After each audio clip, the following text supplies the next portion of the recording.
உங்களுக்கு புரியும். அதெல்லாம் பார்த்தவங்களுக்கு புரியும். எத்தனையோ ஆண்டாண்டு காலத்துக்கு முன்பாக கட்டின அந்த கட்டடங்கள்லாம் இன்னும் அவ்வளோ ஸ்ட்ராங்காக நிற்கிது. ஆமாவா இல்லையா? சொல்லுங்களேன். அப்போ அந்த பிரின்சிபல் வச்சு தான் அந்த நாட்களில் கட்டுவாங்க. அந்த மூலையில் இருக்கிற கல்லை ரொம்ப முக்கியமாக கருதி அது ரொம்ப அந்த எல்லாவற்றையும் தாங்கக்கூடிய இல்லை டெஸ்ட் பண்ணி அந்த கல்லை தான் என்ன கல்லாக வைப்பாங்க? சத்தமாக சொல்லுங்களேன். மூளை கல்லா வைப்பாங்க. இந்த இடத்துல அந்த பைபிளில் பார்த்தீங்கன்னா ஆண்டவரை பல காரியமாய் இல்லை பல விதமாய் ஆண்டவருக்கு பேர் கொடுப்பாங்க. ஆண்டவருக்கு இன்னொரு பேர் கூட இருக்குது. என்ன சொல்லுவாங்கன்னா, அதாவது அவர் என்ன பாறை? அவரு என்ன பாறை? சத்தமா என்ன பாறை? சும்மா ஓரத்தில் இருக்கிற பாறை. அவர் என்ன பாறை? கற்பாறையான கிறிஸ்துவின் மேல் அஸ்திபாரத்தை போட்டு அசைக்கப்படவே. ஆமாவா இல்லையா? ஸோ அந்த மாதிரி ஆண்டவரை நம்ம இதில் பார்த்தீங்கன்னா அதில் சொல்லுவாங்க, அவரை என்னன்னு சொல்கிறாங்க, அந்த கல்லுக்கு ஒப்பிட்டு இல்லை அந்த பாறைக்கு ஒப்பிட்டு அந்த அவருடைய வலிமை தனத்தை இல்லை அவருடைய பலத்தை காட்டக்கூடிய காரியங்கள் அநேக இடத்துல இருக்கிறது. 1 கொரிந்தியர் 3:11 வீட்டில் போய் நீங்கள் படித்து பார்த்தீங்கன்னா, இல்லை 1 கொரிந்தியர் 10:4 நினைக்கிறேன், அதையும் நீங்கள் படித்து பார்த்தீங்கன்னா இப்படிப்பட்ட காரியங்களை நம்ம அதில் பார்க்கக்கூடியதாக இருக்கிறது. புரியுது நான் சொல்கிறது?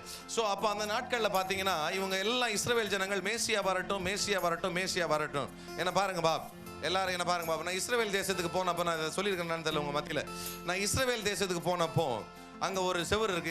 யாரெல்லாம் இஸ்ரேல் போயிருக்கிறா? எத்தனை பேர் இஸ்ரேலுக்கு போகணும்னு ஆசையா இருக்கு? கையா தூக்கையா. ஆசைப்படு, எதுக்கும் ஆசைப்படுற, இதுக்கு ஆசைப்பட. ஆண்டவர் பிறந்த பூமியில் போய் நடந்து போன சந்தோஷம் தானே? சொல்லுங்களேன். நல்லா அந்த நாட்டுக்கு போனப்போ நைட்டில் எல்லாம் சாப்பிட்டுட்டு நல்லா தூங்கிடுச்சிங்க. நைஸாக எல்லாரும் தூங்கணும்னு நைஸாக இருட்டா உள்ள ஓடிட்டு ஒரு ஆண்டவர்கிட்ட சொன்னேன், ஆண்டவரே நீ எங்கே நடந்தலாம் எனக்கு தெரியாது, நானும் நடக்கிற இந்த இடத்துல உன் கால் பட்ட இடத்துல என் காலம் படட்டுமப்பா அப்படின்னு. உண்மையாக ஆசையாக நடந்தேன். எனக்கு தெரியும் அவர் கால் வச்ச இடத்துல எப்படி என் கால் பட்டிருக்குன்னு எனக்கு தெரியும். ஒரு ஆத்திரம் பிடிச்சதுங்கிட்ட போய் சொன்னப்பா. சரி, எத்தனை பேருக்கு ஆசையாக இருக்கும் ராமன் சொல்லி வாங்கிக்கோங்களேன். நான்லாம் நினச்சா பார்த்தேன் இஸ்ரேலுக்கு அப்போ போவோன்ட்டு. சூப்பர், ஆண்டவர் ஒன்று செய்யணும்னு நினச்சேன்னா அழகாக செய்வார். எங்கள் சர்ச்சில் திடீர்னு ஒரு ஃபேமிலி வந்தாங்க. கவனிக்கிறீங்களா? எத்தனை பேருக்கு ஆசையாக இருக்குது அது கேட்கணுன்ட்டு? அதான ஊரை விட்ட கதையை நல்லா கேட்பீங்களே. சரி, அப்படியே சிலர் கையை அப்படியே போட்டாங்க. இந்த ஆளுகிட்ட எதை சொன்னாலும் எதாவது மாற்றி சொல்லுவான்னு இப்படி இருந்தவங்க அப்படியே போனாங்க.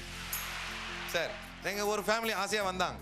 வந்துட்டு நல்ல வேலை அந்த பிள்ளைக்கு ஒரு ஆசை வந்துச்சு, யோர்தானில் ஞானஸ்நானம் எடுக்கணும். எங்கே எடுக்கணும்னு சொல்லுங்களேன். எங்கள் சர்ச்சு தொட்டிலாம் எடுக்கக்கூடாது, யோர்தானில் எடுக்கணும்னு வந்துச்சு. மற்றவங்களுக்குலாம் ஆத்திரம் வந்திருக்கும் அதை சொல்லும் போது. ஆமாவா இல்லையா? சொல்ல மாட்டீங்களே. வந்திருக்கும் தானே. என்ன இவளுக்கு மட்டும் பெரிய யோர்தான் கேட்குதுன்னு சொல்லியிருக்க சான்சஸ் இருக்குது. ஆனால் பிள்ளை ஆசைப்பட்டது ரொம்ப நல்லதாக போச்சு. அதில் இன்னொரு ஆசையும் பிள்ளைக்கு வந்துச்சு. கோடி கர்த்தருக்கு நன்றி சொல்லணும். அதுக்கு சொல்லிச்சு, என்னை ஆபிரகாம் மாமான்னு தான் கூப்பிடுவாங்க. மாமான்னா அந்த ஸ்ரீலங்கன்ஸ் அப்படி தான் கூப்பிடுவாங்க. அங்கிள்னு சொல்கிறீங்க. அங்கிள் தமிழ் என்னது? மாமோ இல்லை மாமா தான். ஆபிரகாம் அது சொல்லிடுச்சு, யோர்தானில் தான் எடுக்க போகிறேன், அதுவும் ஆபிரகாம் மாமா கையில் தான் எடுக்க போகிறேன்னுச்சு. நல்லதா போச்சு. அவங்க அப்பா சொல்லிட்டாரு, பாஸ்டர் எனக்கு டேட்டை மட்டும் கொடுங்க, நம்ம இஸ்ரேலுக்கு போயிட்டு வந்துடலான்னார். சோத்திரம் ஆண்டவரேன்ட்டு அப்படி போயிட்டேன் ஒரு வாட்டி. சரியா, இப்போ போகிறதுக்கு இருக்கிறேன். அப்போ நான் போனப்போ அங்கே ஒரு செவர் இருக்குது. இவங்க போனவங்களுக்கு தெரியும், மார்னிங் எல்லாம் டிவியில் பார்த்தவங்களுக்கு தெரியும். அந்த தமிழில் என்ன சொல்லுவாங்க